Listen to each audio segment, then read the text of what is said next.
Welcome back to गोरलै channel. दिनैनि बे खोन्दोआव जों फरायसा बिथांमोनजों सावरायगोन बे फरानि खोन्दो 3नि 53 पेजआव थानाय सोंनायनि फिननाय।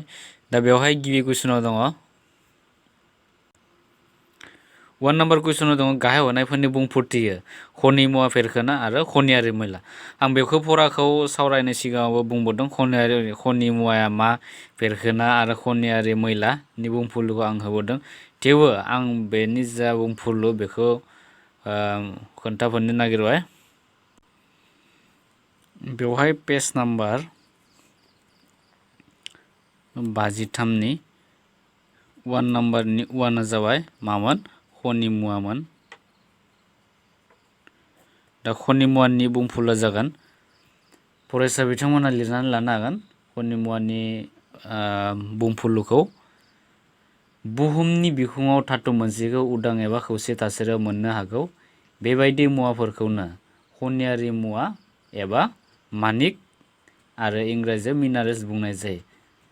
बिदिन्थि हिसाबै जोङो लिरनो हायो बेनि बिदिन्थिफोरा मा जागोन NaCl Ca CO3 बेफोर जागोन। बेफोर जाबाय खनि मुवानि बिदिन्थि।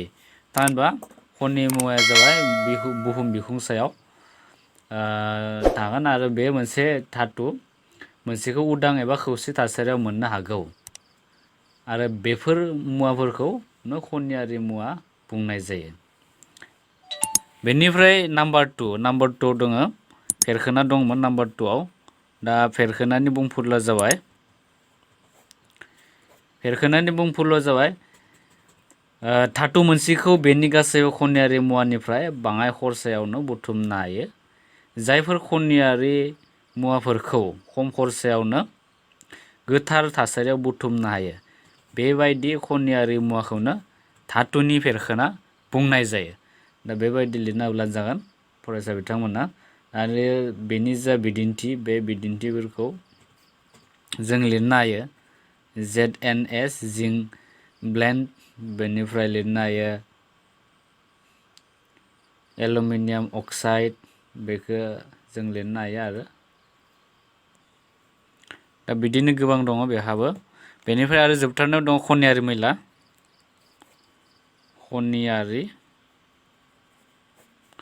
मैला। दा खनियारि मैलानि बुंफुरलुआ जाबाय बबेबा मोनसे धातुखौ एबा जों लिरनो हायो बुहुमनिफ्राय जामख'नाय फेरखोनाफोराव सरासनस्रायै हा बाला बायदि बायदि मैलाफोरा गोबां बिबांनि गोरोबफानानै थायो। बेफोरखौनो खनियारि मैला थामहिनबा इंराजियाव गेंगु बुंनाय जायो। बेबायदि लिरना होब्लानो जागोन। जेब्ला जोङो धातु मोनसेखौ हा सिंनिफ्राय बोखांनाय जायो अब्ला बेवहाय गोबां बिबांनि हा बाला बायदिसिना मैलाफोरा नांनानै थायो आरो बेखौनो बुंनाय जायो खनियारि मैला माने मैला नांना थानाय। बबेबा मोनसे खनियारि मुवाफोराव मैला नांना थानाय बेनो जाबाय खनियारि मैला। बेनिफ्राय नेक्स्ट कुइसना जादों नाम्बार 2नि कुइसना जाबाय आं कुइसनखौ फरायसा बिथांमोननो दिन्थिना होनो नागिरदों। दा बेवहाय कुइसन नाम्बार 2 दङ मिथिंगायाव उदां थाथायाव मोननाय रोखोमनि धातुनि मुं लिर। जोंखौ मिथिंगायाव उदां थाथायाव मोननाय रोखोमनि धातुनि मुं लिरनो होदों। दा बेनि फिननाया जाबाय बे नाम्बार 2नि जा फिननाय बे फिननाया जाबाय उदां थाथायाव मोननाय रोखोमनि धातुनि मुंफोरा जाबाय सना बेखौ जों लिरनो हायो आरो सिगाङावबो जों सावरायबोदोंमोन सना आरो प्लेटिनाम बेनो जाबाय मिथिंगायाव उदां थासारियाव मोननाय रोखोमनि धातुनि मुं। बेनिफ्राय नेक्स्ट नाम्बार 3 कुइसना सोंदों आं सोंनायखौ दिन्थिनाय जाबाय मोनसे धातुखौ बेनि अक्साइडनिफ्राय मोननो थाखाय मा रासायनारि मावखान्थि बाहायनाय जायो। जोंखौ मावखान्थिखौ लिरनो होदों मा मावखान्थिखौ बाहायनाय जायो। दा बे नाम्बार 3नि फिननायखौ फरायसा बिथांमोना ओरैबायदि लिरनानै लानो हागोन। आं बेनि जा फिननाय बे फिननायखौ खुगाजों बुंनानै होनाय जाबाय धातुनि अक्साइडफोरखौ अक्सिगार होना धातुसिम सोलायहोयो। सांग्रांथि थाखोनि गेजेराव थानाय धातुफोरनि अक्साइडखौ कार्बन अक्सिगारनाय मावखान्थिजों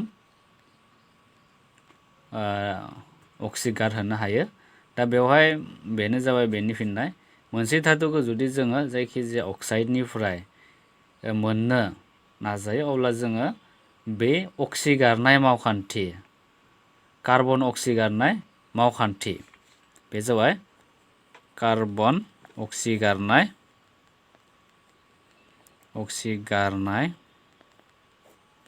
मावखान्थि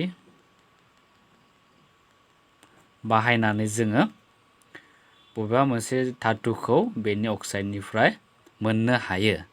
दा बे मावखान्थिया जाबाय बे कार्बन अक्सिगारनाय मावखान्थि। बेनिफ्राय जों फरानि नेक्स्ट कुइसनखौ जों सावरायगोन। बेवहाय फरानि 55 पेजआव थानाय गिबि सोंनाया जाबाय जिंक, मेग्नेसियाम आरो कपार धातुनि अक्साइडफोरखौ गाहायाव होनाय धातुफोरजों फुदुंनाय जादों। जिंक अक्साइड, मेग्नेसियाम अक्साइड, कपार अक्साइड माबेफोरनि बेलायाव जायखारनाय फिनजाथाय सोमजिगोन? बे मोनथामनि मादाव मा मोनसेयाव जायखारनाय फिनजाथाय सोमजिगोन बेफोरखौ जोंखौ लिरनो होदो। दा बेनि जा फिननाय बे फिननायखौ लिरनो नागिरबाय। बेवहाय पेज नाम्बार बेसेबां दंमोन? Page number 55। बे 55नि जा सोंनायनि फिननाय आं बे सोंनायनि गिबि 1 नाम्बारनि जा सलुसन बे सलुसनखौ मोनसे टेबोलनि गेजेरजों फरायसा बिथांमोननो फोरमायनो नागिरदों। जों बेवहाय मोनसे टेबोल आखिनानै लानाय जाबाय। कुइसनाव होनाय बायदि बेवहाय थागोन धातु, बेनिफ्राय थागोन जिंक, बेनिफ्राय बेवहाय थागोन मेग्नेसियाम बे थागोन, बेनिफ्राय बेवहाय थागोन कपार। बेबायदि जों खालामना लानाय जाबाय।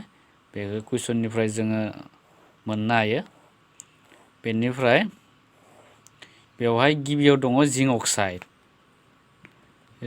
अक्साइड, बेनिफ्राय नैथियाव दङ मेग्नेसियाम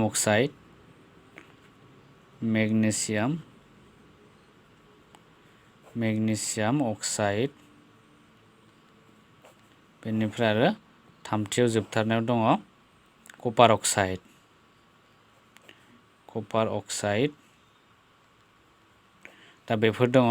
दा बेवहाय जोंहा सोंदोंमोन माबेनि बेलायाव जायखारनाय फिनजाथाय सोमजिगोन। दा बेवहाय जेब्ला जिंक अक्साइड धातु, बेफोर जाबाय धातुनि नाम जिंक अक्साइड, धातु अक्साइडनि मुं। बेनिफ्राय जेब्ला जिंक अक्साइडखौ जिंकजों फिनजाथाय जाहैयो अब्ला बे जायखारनाय फिनजाथाय जायो ना जाया बेखौ जोंखौ लिरनो होदों। दा बेवहाय बे गिबिया जागोन जाया, बे जायखारनाय फिनजाथाय जानाय नङा। बेवहायबो मेग्नेसियामजों जुदि फिनजाथाय जायोब्ला बेयो जायखारनाय फिनजाथाय जागोन। बेनिफ्राय कपारजों जुदि फिनजाथाय खालामो अब्ला बेयो जायखारनाय फिनजाथाय जानाय नङा। बेनिफ्राय थिग बिदिनो मेग्नेसियाम अक्साइडखौ जेब्ला जोङो जिंकजों फिनजाथाय जाहैयो अब्ला बेयो मोनसे जायखारनाय फिनजाथाय जागोन। आरो मेग्नेसियाम अक्साइडखौ जेब्ला मेग्नेसियामजों फिनजाथाय जायो अब्ला बेयो मोनसे जायखारनाय फिनजाथाय जानाय नङा। बेनिफ्राय आरो कपारजों जेब्ला फिनजाथाय जायो बेबो जायखारनाय फिनजाथाय जानाय नङा। थिग बिदिनो कपार अक्साइडखौ जेब्ला जों बे जिंकजों फिनजाथाय जाहैयो अब्ला बेयो मोनसे जायखारनाय फिनजाथाय जागोन। बेनिफ्राय मेग्नेसियामजों जुदि कपार अक्साइडखौ फिनजाथाय जाहैयो अब्ला बेबो मोनसे जायखारनाय फिनजाथाय जागोन। आरो जोबथारनायाव कपार अक्साइडखौ जेब्ला जों कपारजों फिनजाथाय जाहैयो अब्ला बे जायखारनाय फिनजाथाय जानाय नङा। दा फिननाया जाबाय बेफोरनो। बेबायदि टेबोल खालामनानै फरायसा बिथांमोना लिरनानै होनो हागोन। बेनिफ्राय नेक्स्ट नाम्बार 2आव सोंलुआ जाबाय, नाम्बार 2नि सोंलुआ जाबाय माबेफोरनि बेलायाव नाम्बार 2 दङ माबे धातुफोरा गोरलैयै जामख'वा? मा धातुफोरा गोरलैयै जामख'वा बेखौ सोंनाय जादों। दा बेनि फिननाया जाबाय 2 नाम्बारनि जा फिननाय बे फिननाया जागोन सना आरो प्लेटिनाम। प्लेटिनामा जाबाय जामख'यै, गोरलैयै जामख'वा आरो बेफोर मोननै धातुआ जाबाय गोरलैयै जामख'वा। बेनिफ्राय जोबथारनाय कुइसन नाम्बार 3आव दङ। कुइसनखौ आं फरायसानि सिगाङाव दिन्थिनाय जाबाय। गलाय धातुफोरा मा?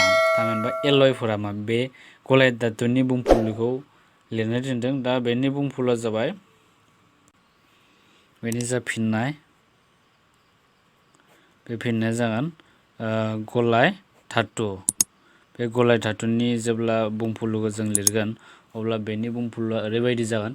गलाय धातुआ जाबाय मोनसे धातु आरो मोनसे धातु नङैनि गलाय मुवा। बेनि बुंफुरलुखौ जों ओरैबायदि लिरनो हायो गलाय धातुनि बुंफुरलुखौ मोनसे गलाय धातुआ जाबाय मोननै एबा बेनिख्रुइ बांसिन धातु एबा मोनसे धातु आरो धातु नङैनि सुज्लाय गलाय मुवा बेबायदि लिरना होब्लानो जागोन। स' फरायसा बिथांमोना बे गासैनिबो सोंनायनि फिननायखौ मोजाङै बुजिबाय जानो हागौ आरो उननि आद्रा थानाय कुइसनफोरखौ जों उननि भिडिअ सावरायसिगोन। दा फरायसा बिथांमोनखौ नायनायनि थाखाय रोजा रोजा साबायखर जासिहरबाय आरो जायफोर फरायसा बिथांमोना दासिमबो बे चेनेलखौ साबस्क्राइब खालामाखै बिथांमोना साबस्क्राइब खालामनायनि गेजेरजों बिथांमोना जोंनि चेनेलनि गेजेरजों फोसावनाय गोदान गोदान भिडिअफोरखौ बयनिख्रुइबो सिगाङाव नुनो मोनगोन। लोगोसेयावनो बे बेल आइकनखौ थुनो दाबाव। बे बेल आइकनखौ थुयोब्ला नोंथांमोना गोदान गोदान भिडिअ होनाय बेफोरखौ बयनिख्रुइ सिगाङाव नुनो मोनगोन। स' लोगोफोर उननि भिडिअ लोगो मोनफिनगोन। Thank you for watching. Bye bye.